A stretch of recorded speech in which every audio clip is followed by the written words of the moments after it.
वेद स्तुति। राजा परीक्षित ने पूछा, भगवान ब्रह्म कार्य और कारण से सर्वथा परे है, और सत्य, रज और तम ये तीनों गुण उनमें है ही नहीं। मन और वाणी से संकेत रूप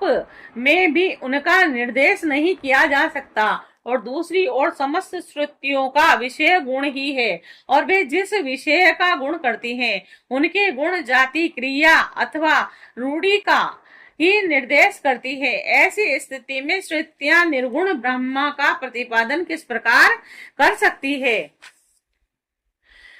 क्योंकि निर्गुण वस्तु का स्वरूप तो उनकी पहुंच के परे है। श्री शुक्रदेव जी कहते हैं कि परीक्षित, भगवान सर्वशक्तिमान और गुणों के निदान है। श्रुतियां स्पष्ट सगुण का ही निरूपण करती है, परंतु विचार करने पर उनका तात्पर्य निर्गुण ही निकलता है, और विचार करने के लिए ही भगवान ने जीवों के लिए बुद्धि, इंद्रिय, मन और प्राणों की सृष्टि की है, और इसके द्वारा वे स्वेच्छा से अर्थ, धर्म, काम अथवा मोक्ष का अर्जन करते हैं, और प्राणों के द्वारा जीवन धारण और श्रवण आदि इंद्रियों द्वारा महावाक्य आदि का श्रवण मनन करके मन के द्वारा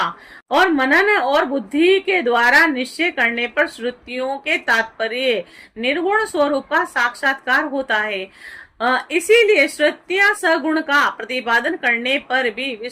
वस्तुतः निर्गुण परक है, और ब्रह्मा का प्रतिपादन करने वाली उपनिषद का यही स्वरूप है कि इसे पूर्वजों के पूर्वज सनक आदि ऋषियों ने आत्म निश्चय के द्वारा धारण किया है, और जो भी मनुष्य इसे श्रद्धा पूर्वक धारण करता है वह बंधन के कारण समस्त उपाधि अनात्म भावों से मुक्त होकर अपने परम कल्याण स्वरूप परमात्मा को प्राप्त होता है। और इस विषय में मैं तुम्हें एक गाथा सुनाता हूँ। उस गाथा के साथ स्वयं भगवान नारायण का संबंध है। वह गाथा देव ऋषि नारद और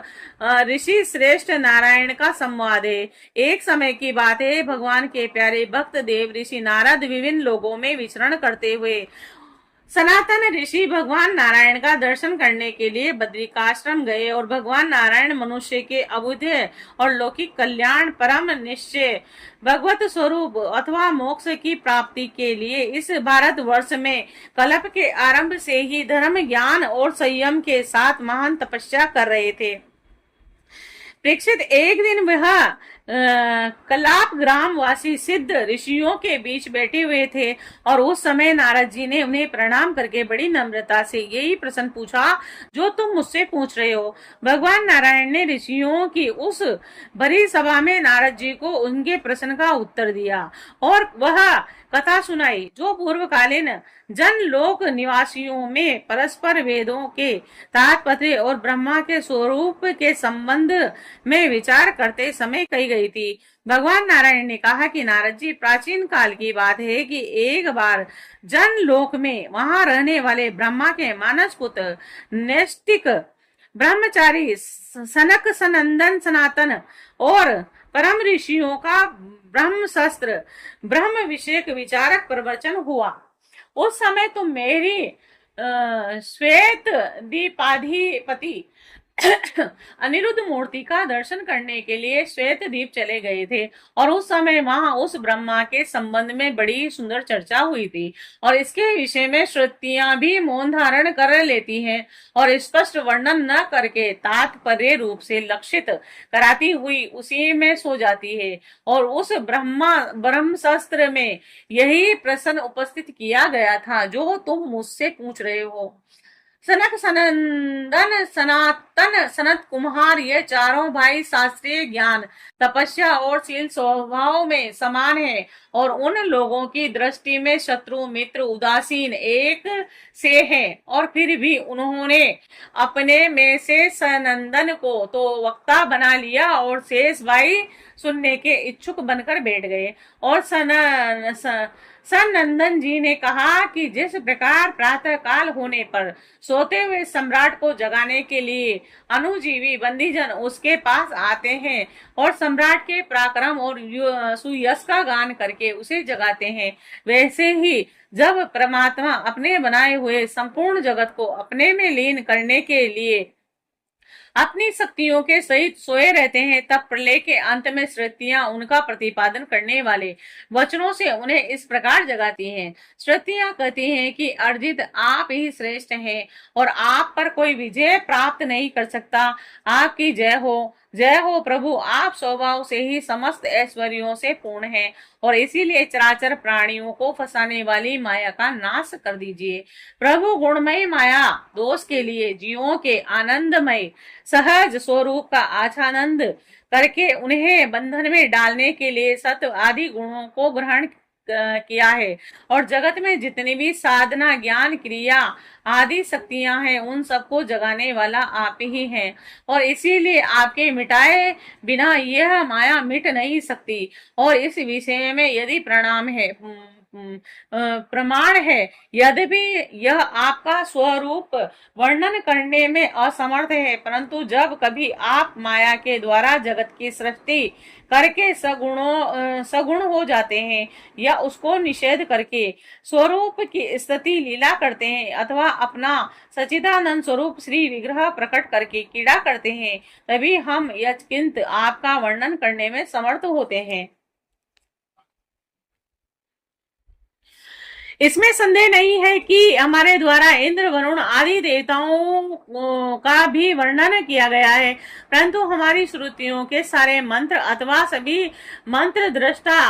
ऋषि प्रतीत होने वाले इस संपूर्ण जगत को ब्रह्म स्वरूप ही अनुभव करते हैं, क्योंकि जिस समय यह सारा जगत नहीं रहता उस समय भी आप बचे रहते हैं। जैसे घट सराव मिट्टी का प्याला कसूरा आदि सभी विकार मिट्टी से ही उत्पन्न और उसी में ही लीन होते हैं, उसी प्रकार संपूर्ण जगत की उत्पत्ति और प्रलय आप में ही होती है। तब क्या आप पृथ्वी के समान विकारी नहीं, आप तो एक रस निर्विकार है और इसी से तो यह जगत आप में उत्पन्न नहीं प्रतीत है। इसीलिए जैसे घट शराब आदि का वर्णन भी मिट्टी का ही वर्णन है, वैसे ही इंद्रिय वरुण आदि देवताओं का वर्णन भी आप ही का वर्णन है। यही कारण है कि विचारशील ऋषि मन से जो कुछ सोचा जाता है और वाणी से जो कुछ कहा जाता है उसे आप में ही स्थित आपका ही स्वरूप देखते हैं और मनुष्य अपना पैर चाहे कहीं भी रखे, ईंट पत्थर काष्ठ पर होगा, वह पृथ्वी पर ही है, क्योंकि वे सब पृथ्वी का स्वरूप ही है। और इसीलिए हम चाहते हैं कि जिस नाम या जिस रूप का वर्णन करें वह आपका ही नाम आपका ही स्वरूप हो। भगवान लोग सत्व रज तम इन तीनों गुणों की माया से बने हुए अच्छे बुरे भावों या अच्छी बुरी क्रियाओं में उलझ जाया करते हैं, परंतु आप तो उस माया नटी के स्वामी, उसको नचाने वाले हैं और इसीलिए विचारशील पुरुष आपकी लीला कथा के अमृत सागर में गोते लगाते रहते हैं और इस प्रकार आपने अपने सारे पाप ताप को धो बहा देते हैं। और क्यों न हो, आपकी लीला कथा सभी जीवों के माया मल को नष्ट करने वाली है। और पुरुषोत्तम जिन महापुरुषों ने आत्मज्ञान के द्वारा अंतकरण के राग देश आदि और शरीर के काल कृत जरा मरण आदि दोष मिटा दिए और निरंतर आपको उस स्वरूप की अनुभूति में मग्न रखते हैं जो अखंड आनंद स्वरूप है, उन्होंने अपने आप ताप को सदा के लिए ही शांत और भस्म कर दिया। और इसके विषय में तो कहना ही क्या। भगवान प्राणधारियों के जीवन की सफलता इसी में है कि वे आपका भजन सेवन करते हैं, आपकी आज्ञा का पालन करें। यदि वे ऐसा नहीं करते तो उनका जीवन व्यर्थ है और उनके शरीर में श्वास का चलना ठीक वैसा ही है जैसा लुहार की धोखनी में हवा का आना जाना। और महत्व अहंकार आदि ने आपके अनुग्रह से आपके उनमें प्रवेश करने पर ही इस ब्रह्मांड की सृष्टि की है। अन्नमय प्राणमय मनोमय विज्ञानमय आनंदमय इन पांचों कोषों में पुरुष रूप से रहने वाले, उनमें मैं की स्फूर्ति करने वाले भी आप ही हैं और आप ही अस्तित्व से उन कोषों के अस्तित्व का अनुभव होता है और उनके न रहने पर भी अंतिम अवधि रूप से आप विराजमान रहते हैं। और इस प्रकार इसमें अनवती अनभित और उसकी और सबकी अवधि होने पर भी आप असंग ही हैं, क्योंकि वास्तव में तो जो कुछ प्रवृत्तियों के द्वारा अस्तित्व अथवा नास्तिक के रूप में अनुभव होता है, उन समस्त कार्य कारणों से आप परे हैं, और नेति नेति के द्वारा इन सब का निषेध हो जाने पर भी आप ही शेष रहते हैं, क्योंकि आप उस निषेध के भी साक्षी हैं, और वास्तव में आप ही एकमात्र सत्य हैं, और इसीलिए आपके भजन के बिना जीव का जीवन व्यर्थ ही है, क्योंकि वह इस महान सत्य से वंचित है। और ऋषियों ने आपकी प्राप्ति के लिए अनेकों मार्ग माने हैं, और उनमें जो स्थूल दृष्टि वाले हैं वह मणिपूरक चक्र में अग्नि रूप से आपकी उपासना करते हैं, और अरुण वंश के ऋषि समस्त नाड़ियों के निकलने के स्थान हृदय में आपके परम सूक्ष्म स्वरूप अधर ब्रह्म की उपासना करते हैं। प्रभु हृदय से ही आपको प्राप्त करने का श्रेष्ठ मार्ग सुषुम्ना नाड़ी और ब्रह्मरंध्र तक गई हुई है। जो पुरुष उस ज्योतिर्मय मार्ग को प्राप्त कर लेता है और उससे ऊपर की ओर बढ़ता है, वह फिर जन्म मृत्यु के चक्कर में नहीं पड़ता। भगवान आपने ही देवता, मनुष्य और पशु पक्षी आदि योनियां बनाई है। सदा सर्वत्र सब रूपों में आप ही, इसीलिए कारण स्वरूप से प्रवेश न करने पर भी आप ऐसे जान पड़ते हैं कि मानो उसमें प्रविष्ट हो गए हों, और साथ ही विभिन्न आकृतियों का अनुकरण करके कहीं उत्तम तो कहीं अधम रूप से प्रतीत होते हैं। जैसे आग छोटी बड़ी लकड़ियों और कर्मों के अनुसार प्रचुर अथवा अल्प परिणाम में या उत्तम अधम रूप में प्रतीत होती है। इसीलिए सत्पुरुष लौकिक पारलौकिक कर्मों की दुकानदारी से उनके फलों के विकृत हो जाते हैं, और अपनी निर्मल बुद्धि से सत्य असत्य आत्मा अनात्मा को पहचान कर जगत के झूठे रूपों में नहीं फंसते, और आप सर्वस्त्र एक रस समभाव से स्थित सत्य स्वरूप का साक्षात्कार करते हैं। प्रभु जीव जिन शरीर में रहता है वे उनके कर्म के द्वारा निर्मित होते हैं, और वास्तव में उन शरीर के कार्य का रूपण आवरणों से वह रहित है, क्योंकि वस्तुतः उन आवरणों की सत्ता नहीं है। तत्वज्ञानी पुरुष ऐसा कहते हैं कि समस्त शक्तियों को धारण करने वाले आपका ही वह स्वरूप है। स्वरूप होने के कारण अंश न होने पर भी उसे अंश कहते हैं, और निर्मित न होने पर भी निर्मित कहते हैं। और इसी से बुद्धिमान पुरुष जीव के वास्तविक स्वरूप पर विचार करके परम विश्वास के साथ आपके चरण कमलों की उपासना करते हैं, क्योंकि आपके चरण ही समस्त वैदिक कर्मों के समर्पण स्थान और मोक्ष स्वरूप हैं। भगवान परमात्म तत्व का ज्ञान प्राप्त करना अत्यंत कठिन है, और उसी का ज्ञान कराने के लिए आप विविध प्रकार के अवतार ग्रहण करते हैं, और उनके द्वारा ऐसी लीला करते हैं जो अमृत के महासागर से भी मधुर और मादक होती है। जो लोग उनका सेवन करते हैं उनकी सारी थकावट दूर हो जाती है, वे परमानंद में मग्न हो जाते हैं। और कुछ प्रेमी भक्त तो ऐसे होते हैं जो आपकी लीला कथाओं को छोड़कर मोक्ष की भी अभिलाषा नहीं करते। स्वर्ग आदि की तो बात ही क्या है, वे आपके चरण कमलों के प्रेमी परम हंसों के सत्संग में जहाँ आपकी कथा होती है इतना सुख मानते हैं कि उनके लिए इस जीवन में प्राप्त अपनी ग्रह गृहस्थी का परित्याग कर देते हैं। और प्रभु यह शरीर आपकी सेवा का साधन होकर जब आपके पथ का अनुरागी हो जाता है, तब आत्मा हितैषी सुहृद और प्रिय व्यक्ति के समान आचरण करता है। आप जीव के सच्चे हितैषी प्रीतम और आत्मा ही हैं, तथा सदा सर्वदा जीव को अपनाने के लिए भी तैयार रहते हैं। और इसी सुगमता होने पर तथा अनुकूल मानव शरीर को पाकर भी लोग सत्य संख्य भाव आदि के द्वारा आपकी उपासना नहीं करते और आप में नहीं रमते, बल्कि इस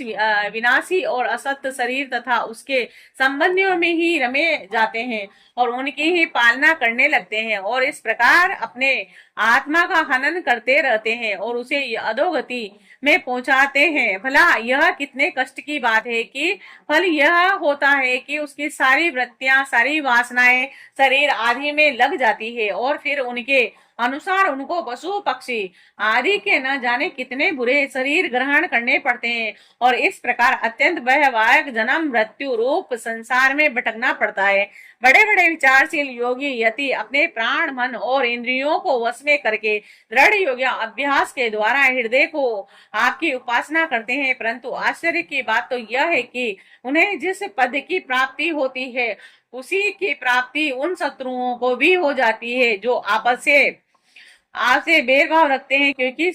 स्मरण तो वे भी करते हैं, यहाँ तक कि कहें भगवान वे स्त्रियां जो अज्ञानवश आपको परिच्छिन्न मानती हैं और आपकी शेषनाग के समान मोटी लंबी सुकुमार भुजाओं के प्रति काम भाव से आसक्त रहती हैं, जिस परम पद को प्राप्त करती हैं वही पद हम श्रुतियों को भी प्राप्त होता है। यद्यपि हम आपको सदा सर्वदा एक रस अनुभव करती हैं और आपके चरणारविंद मकर रस पान करती रहती हैं, क्यों न हो आप समदर्शी जो हैं, आपकी दृष्टि में उपासक और परिचिन्न या अपरिचिन्न भावों में कोई अंतर नहीं है। भगवान भगवान आप अनादि और अनंत हैं, जिनका जन्म और मृत्यु काल से सीमित है। भला आपको कैसे जान सकता है? वह स ब्रह्मा जी निवृत्ति प्रायण सनक आदि प्रवृत्ति प्रायण मरीचि आदि भी बहुत पीछे आपसे ही उत्पन्न हुए हैं। जिस समय आप सबको समेटकर सो जाते हैं उस समय ऐसा कोई साधन नहीं रह जाता जिसे उनके साथ ही सोया हुआ जीव आपको जान सके, क्योंकि उस समय न तो आकाशीय स्थूल जगत रहता है और न तो महत्वाकांक्षी सूक्ष्म जगत, और इन दोनों में से बने हुए शरीर और उनके निर्मित क्षण मूर्त आदि काल के अंग भी नहीं रहते और उस समय कुछ भी नहीं रहता, यहाँ तक कि शास्त्र भी आप में ही समा जाते हैं। ऐसी अवस्था में आपको जानने की चेष्टा न करके अपना भजन करना ही सर्वोत्तम मार्ग है। कुछ लोग मानते हैं कि असत्य जगत की उत्पत्ति होती है और कुछ लोग कहते हैं कि सत्य रूप दुखों का नाश होने पर मुक्ति मिलती है, और दूसरे लोग आत्मा को अपना मानते हैं, और तो कई लोग कर्म के द्वारा प्राप्त होने वाले लोक और परलोक रूप व्यवहार को सत्य मानते हैं। और इसमें संदेह नहीं है कि बातें ब्रह्म मूलक है और वे आरोप करके ऐसा उपदेश करते हैं कि पुरुष त्रिगुणमय है और इस प्रकार का भेद केवल अज्ञान से ही प्राप्त होता है और आप अज्ञान से सर्वथा परे हैं, और इसीलिए ज्ञान स्वरूप आप में किसी प्रकार का भेद नहीं, और यह त्रिगुणात्मक जगत मन की कल्पना मात्र है। और केवल यही नहीं, परमात्मा और जगत से पृथक प्रतीत होने वाला पुरुष भी कल्पना मात्र ही है, और इस प्रकार वास्तव में असत्य होने पर भी अपने सत्य अधिष्ठान आपकी सत्ता के कारण यह सत्य सा प्रतीत हो रहा है, और इसीलिए भोक्ता योग्य और दोनों के संबंधों को सिद्ध करने वाली इंद्रियां आदि जितना भी जगत है सबको आत्मज्ञानी पुरुष परमात्मा से सत्य ही मानते हैं, और सोने से बने हुए कड़े कुंडल स्वर्ण रूप से ही तो हैं, और इसीलिए इनको रूप में जानने वाला पुरुष उन्हें छोड़ता नहीं, वह समझता है कि यह भी सोना है। इस प्रकार जगत आत्मा में ही कल्पित आत्मा से ही व्याप्त है, और इसीलिए आत्मज्ञानी पुरुष इसे आत्मा ही मानते हैं। और भगवान जो लोग यह समझते हैं कि आप समस्त प्राणियों और पदार्थों के अधिष्ठान हैं, सबके आधार है और सर्व आत्मा भाव से आपका भजन सेवन करते हैं, और वे मृत्यु को तुच्छ समझकर उसके सिर पर लात मारते हैं, अर्थात उस पर विजय प्राप्त कर लेते हैं। जो लोग आपसे विमुख हैं वे चाहे कितने भी बड़े विद्वान हो, उन्हें आप कर्मों का प्रतिपादन करने वाली श्रुतियों से पशुओं के समान बांध लेते हैं, और इनके विपरीत जिन्होंने आपके साथ प्रेम का संबंध जोड़ रखा है वे केवल अपने को बल्कि दूसरों को भी पवित्र कर देते हैं, जगत के बंधन से छुड़ा देते हैं। ऐसा सौभाग्य भला आपसे विमुख लोगों को कैसे प्राप्त हो सकता है? और प्रभु आप मन बुद्धि और इंद्रिय आदि कारणों से चिंतन कर्म आदि के साधनों से सर्वदा रहित हैं, और फिर आप समस्त अंतकरण और ब्रह्मा कारणों की शक्तियों से सदा सर्वदा संपन्न है। आप स्वतः सिद्ध ज्ञानवान स्वयं प्रकाश है, अतः कोई काम करने के लिए आपको इंद्रियों की आवश्यकता नहीं होती। जैसे छोटे राजा अपनी प्रजा से कर लेते समय आप स्वयं अपने सम्राट को कर देते हैं, वैसे ही मनुष्य के पूजे देवता और देवताओं के पूजे ब्रह्मा आदि भी अपने अधिकृत प्राणियों से पूजा स्वीकार करते हैं और अपनी माया के अधीन होकर उनकी पूजा करते रहते हैं। और वे इस प्रकार आपकी पूजा करते हैं कि आपने जहां जो कर्म करने के लिए उन्हें नियुक्त किया था, वे आपसे भयभीत रहकर वही काम करते रहते हैं और नित्य मुक्त आपकी मायातीत हैं। और फिर भी वह अपने क्षण मात्र से, संकल्प मात्र से ही माया के साथ कीड़ा करते हैं। और जब आपका संकेत पाते ही जीवों के सूक्ष्म शरीर और उनके सुप्त कर्म जग जाते हैं,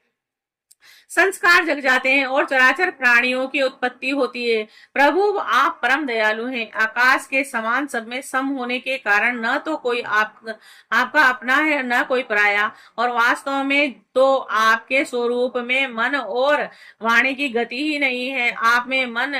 आप में कार्य कारण रूप प्रपंच का अभाव होने से ब्रह्मा और दृष्टि का आप सुनने के समान ही जान पड़ते हैं, परंतु उस दृष्टि के भी अधिष्ठान होने के कारण आप परम सत्य हैं। आप भगवान, आप नृत्य एक रस हैं। यदि जीव असंख्य हो और सबके सब नृत्य और सर्वव्यापक हो, तब तो वे आपके सामने ही हो जाएंगे और उस हाल में वे शासित हैं और आप शासक हैं। यह बात बन नहीं सकती, और तब आप उनका नियंत्रण कर ही नहीं सकते। और उनका नियंत्रण आप तभी कर सकते हैं जब वे आप से उत्पन्न एवं आपकी अपेक्षा शून्य हो। और इसमें संदेह नहीं कि यह सब के सब जीव तथा इनकी एकता या विभिन्नता आपसे ही उत्पन्न हुई है, और इसीलिए आप इनमें कारण स्वरूप में रहते हुए भी उनके नियामक हैं, और वास्तव में आप उनमें सम रूप से स्थित हैं। परंतु यह जाना नहीं जा सकता कि आप स्वयं स्वरूप कैसा है, क्योंकि जो लोग ऐसा समझते हैं कि उन्होंने जान लिया, उन्होंने वास्तव में आपको नहीं जाना, और उन्होंने तो केवल अपनी बुद्धि के विषय को जाना है और उस जिससे आप परे हैं। और साथ ही मति के द्वारा जिनकी वस्तुएं जानी जाती है, वे मतियों की विभिन्नता के कारण भिन्न भिन्न होती है। इसीलिए उनकी दृष्टि एक मत के साथ दूसरे मत का विरोध प्रत्यक्ष ही है। अतः आपका स्वरूप समस्त मतों के परे है, और स्वामी जीव आपसे उत्पन्न होता है। और ये कहने का ऐसा अर्थ नहीं कि आप परिणाम के द्वारा जीव बनते हैं, और सिद्धांत तो यह है कि प्रकृति और पुरुष दोनों ही अजन्मा है, अर्थात उनका वास्तविक स्वरूप जो आप है और कभी प्रकृति के अंदर उतरता नहीं, जन्म नहीं लेता। तब प्राणियों का जन्म कैसे होता है? अज्ञान के कारण प्रकृति और पुरुष को प्रकृति समझ लेने से, एक का दूसरे के साथ सहयोग हो जाने से, जैसे बुलबुला नाम की कोई स्वतंत्र वस्तु नहीं होती, परंतु उपादान कारण जल और निर्मित कारण वायु के सहयोग से सृष्टि हो जाती है। और प्रकृति और पुरुष में प्रकृति का अभ्यास, एक से दूसरे की कल्पना हो जाने के कारण ही जीवों के विविध नाम और गुण रख लिए जाते हैं। अनंत में ऐसे समुद्र में नदियां और मधु में समस्त पुष्पों का रस समा जाता है, वैसे ही सब के सब उपाधि रहित आप में समा जाते हैं। और इसीलिए जीवों की विभिन्नता और उनका पृथक अस्तित्व आपके द्वारा नियंत्रित है। उनकी पृथक स्वतंत्रता और सर्वव्यापकता आदि वास्तव में सत्य को न जानने के कारण ही मानी जाती है। भगवान सभी जीव आपकी माया से ब्रह्म में भटक रहे हैं और अपने को आप से पृथक मानकर जन्म मृत्यु के चक्कर काट रहे हैं, परंतु बुद्धिमान पुरुष इस ब्रह्म को समझ लेते हैं और संपूर्ण भक्ति भाव से आपकी शरण ग्रहण करते हैं, क्योंकि आप जन्म मृत्यु के चक्कर से छुड़ाने वाले हैं। और यद्यपि शीत ग्रीष्म वर्षा इन तीनों भागों वाला काल चक्र आपका भूविलास मात्र है और सभी को भयभीत करता है, परंतु वह उन्हीं को बार बार भयभीत करता है जो आपकी शरण नहीं लेते, और जो आपके शरणागत भक्त हैं उन्हें भला जन्म मृत्यु रूप संसार का भय कैसे हो सकता है। अजन्मा प्रभु जिस योनियों ने अपनी इंद्रियों के प्राणों को वश में कर लिया, वे भी जब गुरुदेव के चरणों की शरण न लेकर उछलंक और अत्यंत चंचल मन तरंग को अपने वश में करने का प्रयत्न करते हैं, तब अपने साधन में सफल नहीं होते और उन्हें बार बार खेद और सैकड़ों विपत्तियों का सामना करना पड़ता है। केवल श्रम और दुख ही उनके हाथ लगता है और उनकी ठीक वही दशा होती है जिस समुद्र में बिना कर्णधार की नाव पर यात्रा करने वाले व्यापारियों की होती है। तात्पर्य यह है कि मनुष्य वश में रहना, वश में करना चाहता है, उनके लिए कर्णधार गुरु की अनिवार्यता आवश्यक है। भगवान आप अखंड अखंड आनंद स्वरूप और शरणागतों के आत्मा है। आपके रहते स्वजन पुत्र देह स्त्री धन मल पृथ्वी प्राण रथ आदि से क्या प्रयोजन है। जो लोग इस सत्य सिद्धांत को न जानकर स्त्री पुरुष के संबंध से होने वाले दुखों में ही रमे रहते हैं, उन्हें संसार से भला ऐसी कौन सी वस्तु है जो सुखी न कर सके, क्योंकि संसार की वस्तुएं स्वभाव से ही विनाशी है। एक न एक दिन मठिया मेट हो जाने वाली है और क्या वे स्वरूप ही सारहीन और सत्ताहीन है, भला क्या सुख दे सकती है। भगवान जो ऐश्वर्य लक्ष्मी विद्या जाति तपस्या आदि के घमंड से रहित है, वे सत्पुरुष इस पृथ्वी तल पर परम पवित्र और सबको पवित्र करने वाले परम पुण्य परममय सच्चे तीर्थ स्थान है, क्योंकि उनके हृदय में आपके चरणारविंद सर्वदा विराजमान रहते हैं। और यही कारण है कि उन संत पुरुषों का चरणामृत समस्त पापों और तापों को सदा के लिए कष्ट कर देने वाला है। और भगवान आप नृत्य आनंद स्वरूप आत्मा ही हैं, जो एक बार भी आपको अपना मन समर्पित कर देते हैं, आप में मन लगा देते हैं, वे उन देह गेहों में कभी नहीं फंसते जो जीव के विवेक वैराग्य धैर्य क्षमा और शांति आदि गुणों का नाश करने वाले हैं। वे तो बस आप में ही रम जाते हैं। और भगवान जैसे मिट्टी से बना हुआ घड़ा मिट्टी रूप ही होता है, वैसे ही सत्य से बना हुआ जगत भी सत्य ही है। और यह बात युक्ति संगत नहीं है, क्योंकि कारण और कार्य का निर्देश ही उनके भेद का द्योतक है। यदि केवल भेद का निषेध करने के लिए ही ऐसा कहा जा रहा हो, तो पिता और पुत्र में दंड और घटना नाश